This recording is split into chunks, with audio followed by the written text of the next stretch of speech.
A paz do Senhor, meus irmãos. Glória seja dada ao nome do Senhor Jesus. Mais uma vez estamos aí reunidos para estarmos falando aí da nossa próxima lição, correto? Falando aí do próximo trimestre que se aproxima. Nós ainda estamos aí vivendo essa situação complicada, não sabemos quando estaremos reunidos novamente aí na congregação. Mas, por um lado, é bom que vocês vão arrumando aí alguns mecanismos para poder alcançar os alunos de vocês aí, ok? Não sei se vai ser através de uma live, vai ser através de um vídeo, como eu estou fazendo para vocês, não importa. O negócio é vocês alcançarem aí os alunos de vocês, correto? Nós vamos começar a falar sobre a armatiologia, que é a doutrina do pecado. Já mandei a apostila para vocês com 5 lições. Depois a gente manda o restante. Ok? Falar sobre pecado é muito interessante no tempo que nós estamos vivendo. Tempo de muita dúvida, né? Nas igrejas, dúvida nas pessoas. E essa dúvida é causada pela falta de comunhão com Cristo. Sabiam disso? As pessoas hoje não sabem mais de fato definir o que é pecado. Às vezes a gente luta por uma coisa achando que é pecado para não fazer e não cometer, sendo que aquilo não é pecado. E muitas das vezes o que é pecado a gente não luta, a gente comete o tempo todo. Coisas pequenas, coisas grandes, e assim a gente vai levando a vida com essa dúvida. Muitas igrejas hoje não têm um posicionamento sobre pecado. Poderia orientar mais as pessoas sobre pecado e não orientam. Entendeu? Então muita dúvida vai surgindo hoje. Quando a gente tem uma comunhão, bem ajustada com o Espírito Santo, o Espírito Santo ele vai nos guiando de uma forma que tudo aquilo que desagrada a Deus, a gente sente na nossa alma que não é legal fazer aquilo, não é legal praticar aquilo. Então, pela essa falta de comunhão, as pessoas não sabem mais definir. Infelizmente, a gente vive uma situação muito complicada hoje. E a humanidade vai se degradando a cada dia que passa no pecado. Cada dia que passa, vai se aprofundando mais no pecado ainda, e a gente fica, Senhor, até onde vai? Mas um dos grandes sinais da volta de Cristo é que a imoralidade ia crescer muito. Muito, mas muito nesses últimos dias. Ok? Então, para jovens e adolescentes, não é diferente. Correto? Eles aí têm essas dúvidas e precisam ser sanadas. Ok? Porém, eu aconselho vocês não colocarem a posição pessoal de vocês, tá? Para definir pecado, mas sim bíblica. Visão bíblica, o que a Bíblia diz sobre pecado, o que é pecado na Bíblia, ok?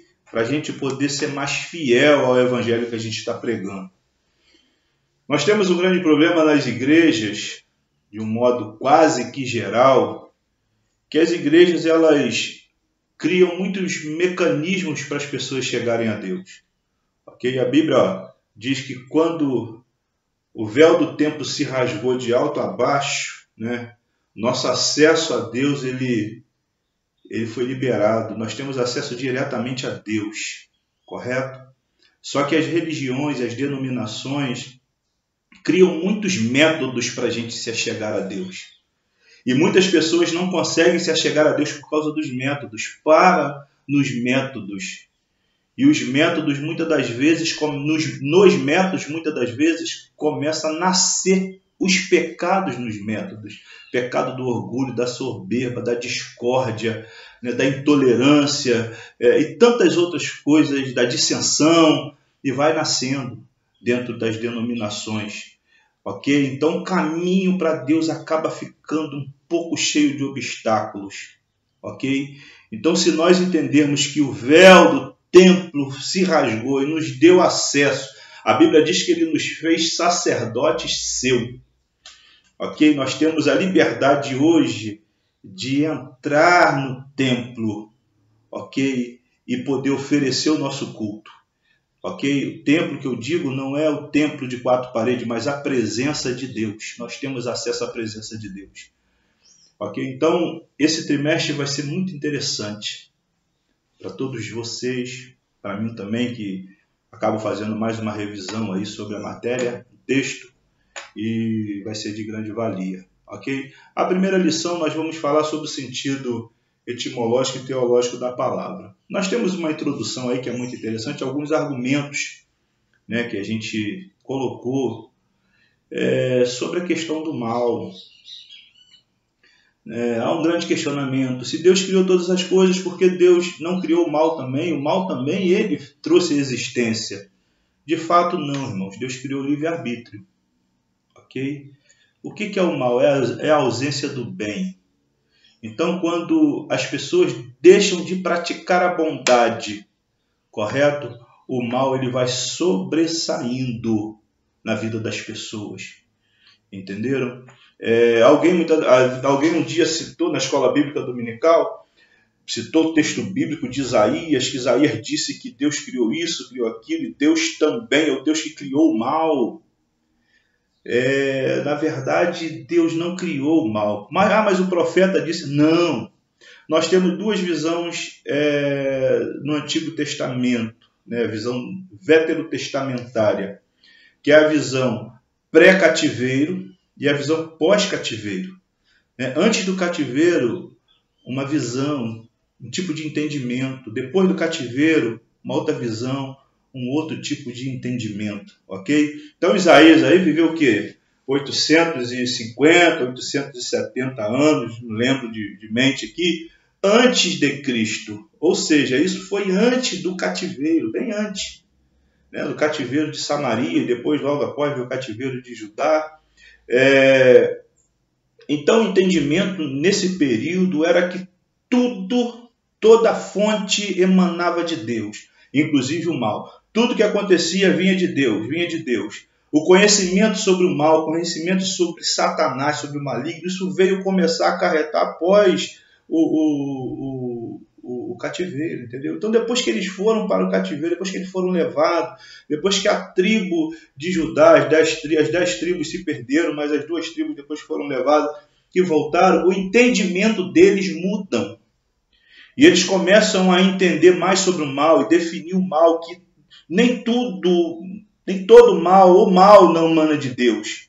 Mas eles conhecem a maldade do homem de perto, entendem que o homem, por suas escolhas, né, ele provoca que o mal sobressai na vida dele. Ok? Então a gente tem essa primeira introdução aí para a gente poder entender um pouquinho, porque é muito, muito importante aí para a gente.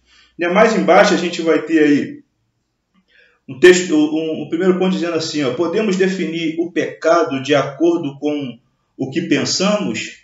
E aí? É uma pergunta que eu faço para vocês. Vocês vão apresentar a lição para os alunos, vocês vão definir pecado de acordo com o que vocês pensam?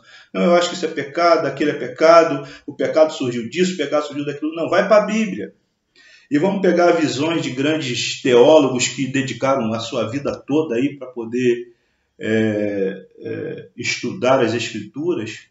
Eu peguei aqui um pedaço da visão de Berkhof. Berkhof é um teólogo reformado, correto? E ele tem uma teologia sistemática muito boa. Para mim é uma das melhores que tem a teologia sistemática de Berkhof. Ok? A gente tem ela e ela sempre às vezes faz parte dos nossos ensinamentos. Correto? Então, Berkhof ele vai dizer o seguinte, o que ele vai definir? O teólogo reformado explica que a doutrina foi denominada como pecado original por 3 motivos. Primeiro, porque deriva-se da raiz original da raça humana. Da onde? Adão. Ok? Desde os nossos primórdios aí. Segundo, porque está presente na vida de todo e qualquer indivíduo, desde a hora do seu nascimento. Portanto, não se pode ser considerado o resultado de imitação. Todo ser humano, quando nasce, a sua natureza já é corrompida pelo pecado. Eu vou explicar para você isso daqui a pouquinho. Deixa eu só ler o terceiro ponto. Porque a raiz interna, porque a raiz interna de todos os pecados concretizados que corrompem a vida humana. Ok? todo ser humano, quando nasce, ele nasce debaixo da lei do pecado. Ok? Alguém uma vez falou o seguinte: por que a gente adora Jesus Cristo? Se Jesus Cristo também foi humano, correto? É uma boa pergunta. É uma boa pergunta. E eu vou revelar para vocês aqui, inédito. É uma boa pergunta. Fala para mim, por que a gente adora Jesus Cristo? Fala para mim. Jesus Cristo veio, qual é a característica que nos induz a adorar? A gente precisa adorar alguém que é santo, a Bíblia diz. Mas como que Jesus Cristo é santo se Jesus Cristo também foi carne? Nasceu do homem. Me explica isso aí. Vou mostrar para vocês. Romanos capítulo 8, versículo 3 diz assim: o que era impossível à lei, visto que estava enferma pela carne, Deus enviou seu Filho em semelhança da carne do pecado, ok? Pelo pecado, né? Semelhança do pecado, perdão. O que é semelhança? Semelhança são duas coisas iguais com natureza diferente. Quer ver um exemplo? Quando você toma ceia, você come o pão, né? Comeu o pão.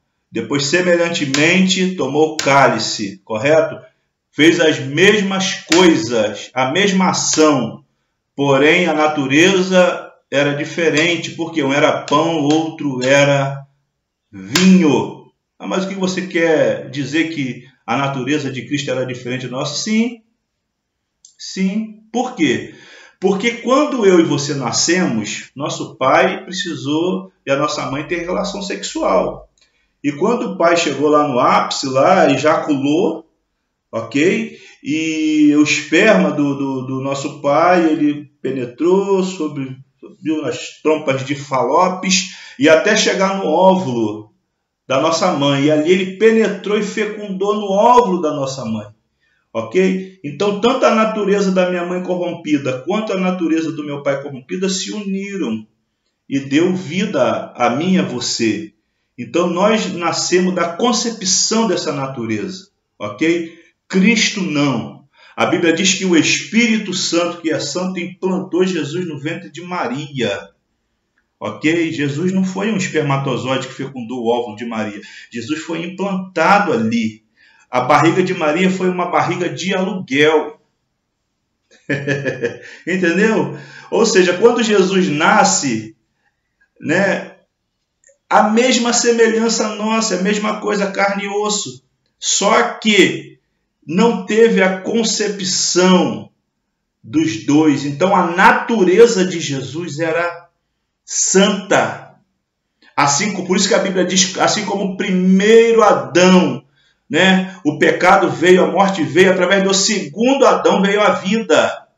Assim como Adão veio puro, foi criado puro num mundo sem contato físico humano, né? Cristo foi colocado no ventre de Maria. Então, por isso que a gente adora ele. Por quê? Porque a sua natureza não nasceu da concepção do pecado. Ok? Então, ou seja, Cristo deve ser adorado por todos, porque ele não teve pecado, embora ele estava zero bala, assim como Adão, zero bala, né? E Satanás tentando para que ele corrompesse a sua natureza, mas ele permaneceu até o fim. Por isso nós adoramos a Jesus Cristo, ok? Deu para entender aí? Então vamos lá. Então todos nós, seres humanos, né, nascemos dessa natureza. Então essa concepção, correto, que aconteceu, permite que todos os homens que nascem dessa concepção, ele nasce debaixo da lei do pecado, né?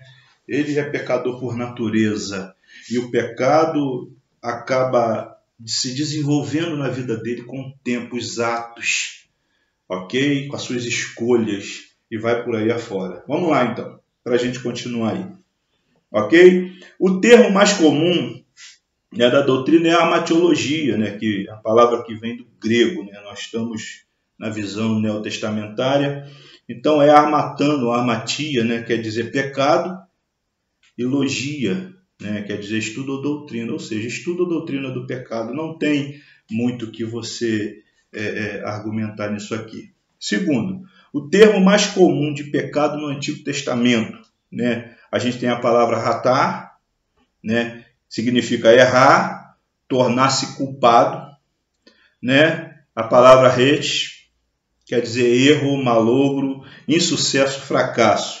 Temos a palavra avon, esse perfume aí que os crentes usam aí, ó. O que significa aí, ó? Iniquidade, ok? Tem uma palavra pechá, né? Quer dizer transgressão, infração. Né? Nos profetas do Antigo Testamento, o pecado é mais uma violação de regras, mas significa o rompimento de um relacionamento pessoal com Deus. Isso pode ser observado em Isaías 52, 51. Se a gente observar no Antigo Testamento, por mais que o povo estivesse completamente vivendo uma vida de pecado, a maioria das advertências para o povo era nacional. Né? Geralmente o pecado do povo, geralmente era um pecado que toda a nação estava cometendo, e Deus ali usava os profetas para poder fazer com que as pessoas voltassem-se para Deus.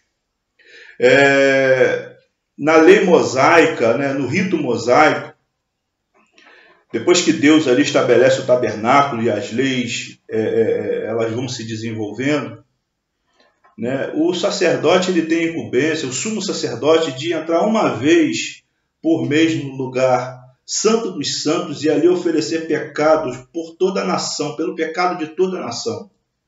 Tá? Mas também a gente vai ver no Antigo Testamento também que Deus adverte algumas pessoas por conta dos seus pecados. Ok? A gente vai ver o caso de Davi, quando Deus adverte, quando o profeta Natan adverte Davi. Até então Davi pecou, mas parece que aquele sentimento de pecado não vem sobre ele, só vem depois que é advertido, que aí ele cai em si, né? Que aí que ele entende que o que ele cometeu foi algo terrível. Ele cai aos pés do Senhor, chora, se arrepende dos pecados, pede a graça de Deus, se veste de pano de saco, né? Deus perdoa ele, porém as consequências ficaram ali na vida dele, entendeu? Mas o povo do Antigo Testamento, né, a gente tem muitos relatos da história de Israel, mas a humanidade estava vivendo um caos. Deus precisou destruir a terra para tentar um novo projeto através de Noé e sua família, mas mesmo assim, por quê? Porque o pecado, tá? Infelizmente, ele está no homem. Ok? Um pecado não é uma coisa que sobrevém para a vida do homem e ele diz, eu quero ou não quero. O pecado está aqui, já nasceu conosco, a nossa natureza. Ok? Então, qualquer ato que o homem do Antigo Testamento tentava fazer para poder eliminar essa questão de sua vida era inútil. Né? O próprio sacerdote, quando oferecia sacrifício pelos seus pecados, pecados da nação, uma vez por ano, você imagina o povo ali tudo alegre, porque os seus pecados estavam sendo apresentados a Deus, o pecado da nação, mas logo depois o povo se sentia livre, mas para continuar pecando. Entendeu? Então a visão veterotestamentária para pecado é mais um rompimento, né, de determinadas leis. Aquele sentimento, né, aquele sentimento que a gente tem de não querer pecar ou de fugir do pecado o tempo todo, isso é mais uma questão neotestamentária. Né? Depois de Cristo, que o Espírito Santo foi derramado, que o Espírito Santo habitou em nós, habita em nós, quando nós convertemos, o Espírito Santo vem e nos cela, ali a gente já começa a ter aquele sentimento, aquela sensibilidade em relação ao pecado. Ok? Vamos lá. Já na visão, o termo mais comum para pecado no Novo Testamento, né, nós vamos ver que é armatano ou armatia, né, o que a gente está tratando aí. Praticamente quase o mesmo significado, não acertar o alvo, atingir o alvo errado. Ok? A armatia, transgressão, né, normalmente visto como atos específicos. Na literatura paulina, o pecado é observado como uma força em si, que opera no homem, o mantém cativo por vezes, ok? O pecado é personificado, né, como está lá em Romanos. Ou seja, Paulo já entende que o pecado é uma força que está em nós. Ok? A Bíblia diz que ninguém que é tentado de Deus seja tentado, porque nós somos tentados pela nossa própria concupiscência. Ou seja, tudo aquilo que a gente comete, assim, tem vontade de cometer, é por causa dos nossos desejos. É a gente que sente vontade de fazer. Tá? E por quê? Porque a nossa natureza em si, ela grita, ela quer se autossatisfazer. Por isso que o Espírito Santo, quando vem sobre a nossa vida, quando nós nos convertemos, né, a gente passa a ter um sinalizador. Né? A nossa carne, ela tenta puxar para um lado para a gente cometer determinadas coisas, mas o Espírito Santo está ali, ele nos adverte, olha, por aqui não dá, não faça isso, que isso não é interessante, isso vai me entristecer, e a gente acaba ouvindo a voz do Espírito Santo, porque essa sensibilidade permanece dentro de nós, ok? E a gente acaba preferindo ficar mais ao lado de Cristo, fazer as coisas de Cristo e não fazer aí as coisas do pecado, ok? As coisas que pecam, que desagradam a Deus. Nós temos aqui também a versão, né, na Septuaginta, né, duas palavras, né, amatia e adiquia, né, representam entre si quase a gama total das palavras para culpa e pecado. A amatia e seus cognatos representam a palavra hebraica ratá. Lembra a primeira palavra lá em cima? Então, quando você acaba interagindo no Antigo Testamento e no Novo Testamento, o significado de pecado praticamente é a mesma coisa. Tem suas vertentes, as colocações de verbo, essas coisas todas, mas a gente não vai falar sobre isso não. Tá? Quer dizer lapso, pecado, bem como avon, né? Culpa, como desvio de consciência do caminho certo. Pesar, rebelar-se, né? Acima de tudo, adiquia representa avon. Então, ou seja, a conjunção de Antigo Testamento e Novo Testamento praticamente é a mesma para pecado. Né? Como diz o outro, pecado é pecado, não importa a época, não importa a data, não importa o período, pecado sempre vai ser pecado. Ok? Então essa primeira aula é mais uma passadinha assim por cima para vocês a dar uma ajuda aí, né? Creio que vocês já estudaram aí, também já estão preparando essa lição e de repente nem precisavam aqui dessa orientação, mas é mais para a gente se manter conectado mesmo, ok? E se a gente tiver a oportunidade aí de se reunir novamente, a gente vai se aprofundar mais, porque a gente vai entrar no quesito as visões históricas sobre o pecado, vamos entrar naqueles debates, a gente, pecado é, o que pecado não é, entendeu? O pecado na sua universalidade, né? Então a gente tem assim uma gama de coisas para poder aprender. Se a gente tiver essa oportunidade, a gente vai com certeza discutir bastante isso. Ok, gente? Então, se alguém tiver alguma dúvida, manda aí a pergunta para a gente, tá? E a gente vai estar aí pronto aí para responder vocês aí, ok? Um abração aí, Deus abençoe aí vocês, ok?